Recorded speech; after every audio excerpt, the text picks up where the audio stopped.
Great things in business are never done by one person. They're done by a team of people.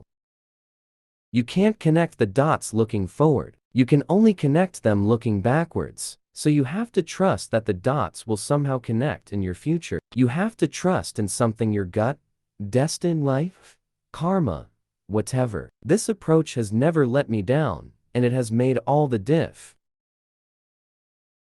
Your work is going to fill a large part of your life, and the only way to be truly satisfied is to do what you believe is great work. And the only way to do great work is to love what you do. If you haven't found it yet, keep looking. Don't settle. As with all matters of the heart, you'll know when. Your time is limited, so don't waste it living someone else's life. Don't be trapped by dogma, which is living with the results of other people's thinking. Don't let the noise of others' opinions drown out your own inner voice. And most important, have the courage to follow your heart and intuition. For the past 33 years, I have looked in the mirror every morning and asked myself, if today were the last day of my life, would I want to do what I am about to do today? And whenever the answer has been no for too many days in a row, I know I need to change something. Innovation distinguishes between a leader and a follower.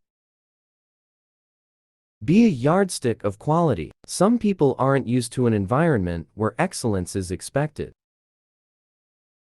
Remembering that you are going to die is the best way I know to avoid the trap of thinking you have something to lose. You are already naked. There is no reason not to follow your heart. Sometimes life hits you in the head with a brick. Don't lose faith. Remembering that I'll be dead soon is the most important tool I've ever encountered to help me make the big choices in life, because almost everything, all external expectations, all pride, all fear of embarrassment or failure, these things just fall away in the face of death, leaving only what is. My favorite things in life don't cost any money. It's really clear that the most precious resource we all have is time. Creativity is just connecting things. When you ask creative people how they did something, they feel a little guilty because they didn't really do it. They just saw something. It seemed obvious to them after a while. That's because they were able to connect experiences they've had and synthesize new. That's been one of my mantras: focus and simplicity. Simple can be harder than complex. You have to work hard to get your thinking clean to make it simple. But it's worth it in the end, because once you get there, you can move mountains.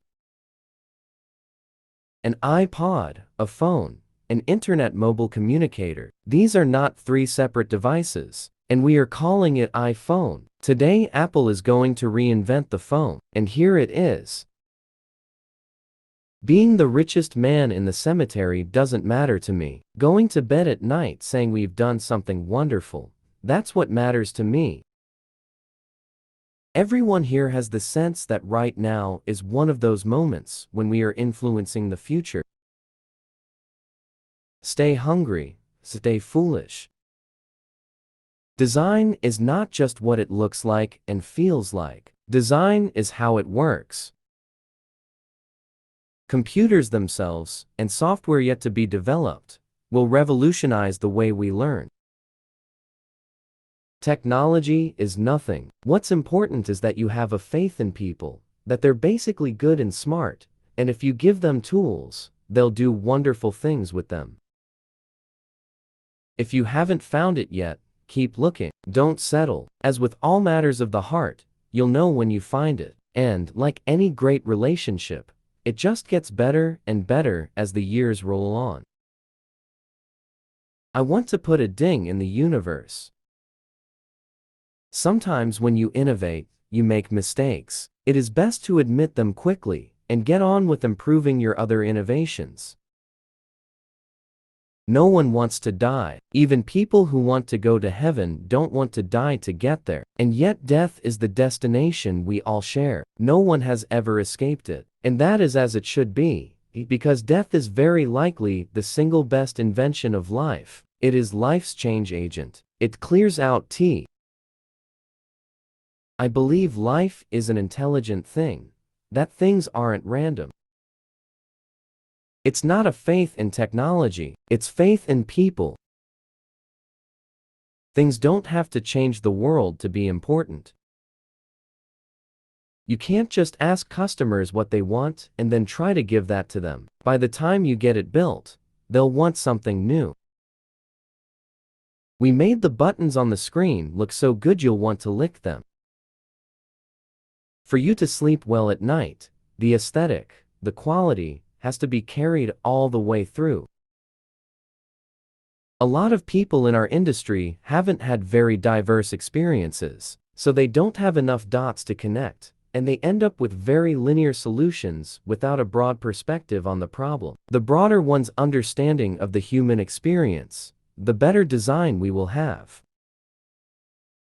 When you're young, you look at television and think, there's a conspiracy. The networks have conspired to dumb us down. But when you get a little older, you realize that's not true. The networks are in business to give people exactly what they want. I'm an optimist in the sense that I believe humans are noble and honorable, and some of them are really smart. I have a very optimistic view of individuals. We're just enthusiastic about what we do. I didn't see it then, but it turned out that getting fired from Apple was the best thing that could have ever happened to me. The heaviness of being successful was replaced by the lightness of being a beginner again, less sure about everything. It freed me to enter one of the most creative periods of. Our goal is to make the best devices in the world, not to be the biggest. My biological mother later found out that my mother had never graduated from college and that my father had never graduated from high school. She refused to sign the final adoption papers. She only relented a few months later when my parents promised that I would someday go to college. If you're gonna make connections which are innovative, you have to not have the same bag of experiences as everyone else does. When you're a carpenter making a beautiful chest of drawers, you're not going to use a piece of plywood on the back, even though it faces the wall and nobody will ever see it. You'll know it's there, so you're going to use a beautiful piece of wood on the back. The overall point is that new technology will not necessarily replace old technology, but it will date it. By definition, eventually, it will replace it. But it's like people who had black and white TVs when color came out. They eventually decided whether or not the new technology was worth the inv. I think money is a wonderful thing because it enables you to do things. It enables you to invest in ideas that don't have a short-term payback. It's not the tools that you have faith in. Tools are just tools. They work, or they don't work. It's people you have faith in or not. Yeah, sure, still optimistic. Get pessimistic sometimes, but not for long. Design is a funny word. Some people think design means how it looks. But of course, if you dig deeper, it's really how it works. I've always wanted to own and control the primary technology in everything we do. And no, we don't know where it will lead. We just know there's something much bigger than any of us here. Older people sit down and ask, what is it? But the boy asks, what can I do with it?